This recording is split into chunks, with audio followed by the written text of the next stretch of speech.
những chuyến máy bay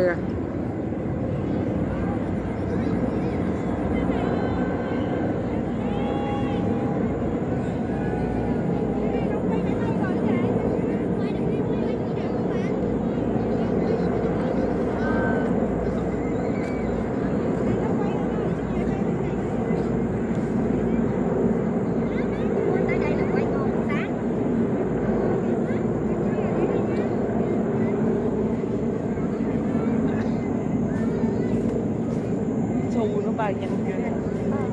Không có đẹp không?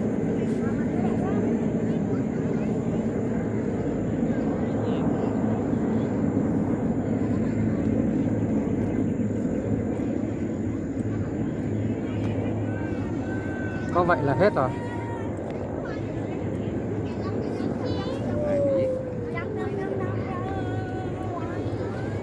Bữa nào thôi tao nói cho anh nghe kìa, bữa con thấy sao?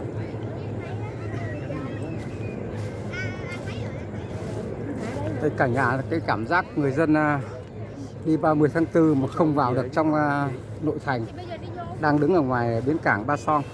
Đấy.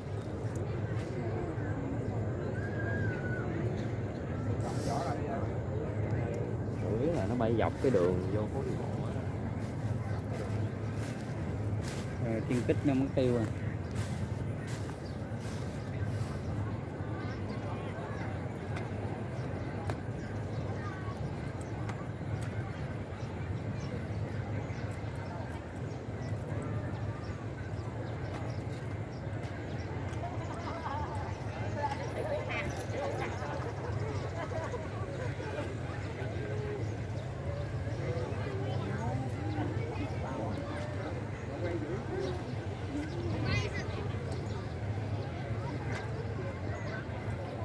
Cả nhà thấy cảnh người dân đi lễ 30 tháng 4,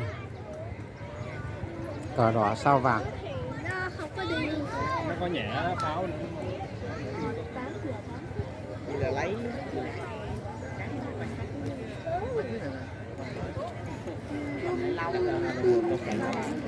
Nó mát mẻ.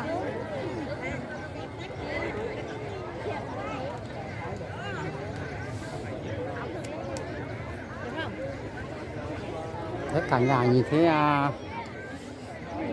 người dân Sài Gòn đổ ra đông chưa?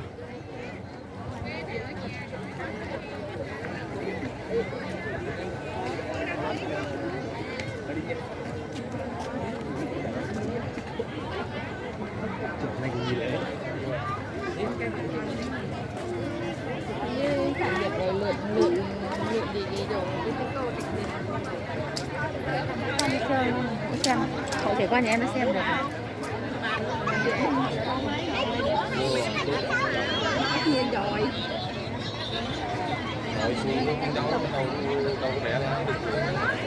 Rất là đông, không thể lên nổi.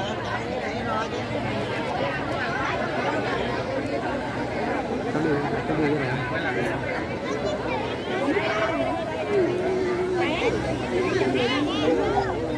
Rồi, cầm.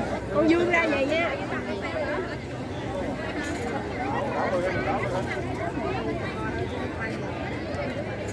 Bắt đầu đây cả nhà nhìn này. cái này là có người lái.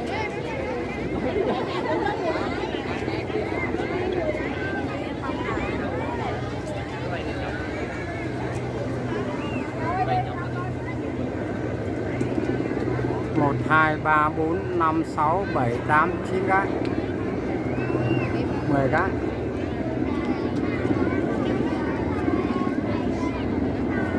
Đây là chân cầu Ta Son cả nhà nhìn.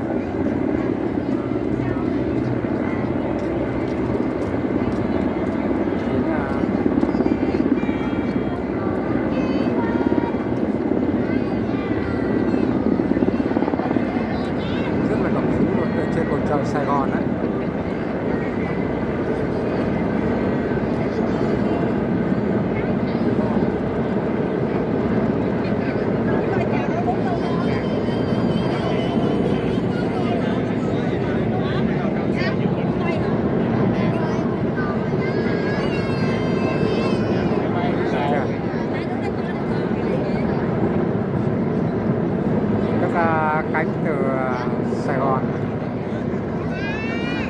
cánh từ Biên Hòa về Sài Gòn này, qua những đường phố chính Nguyễn Huệ này, Quận Nhất này.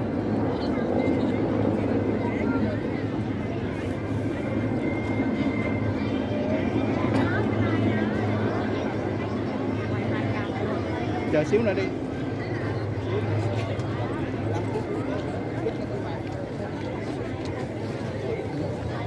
cái dòng lại xong cái dòng lại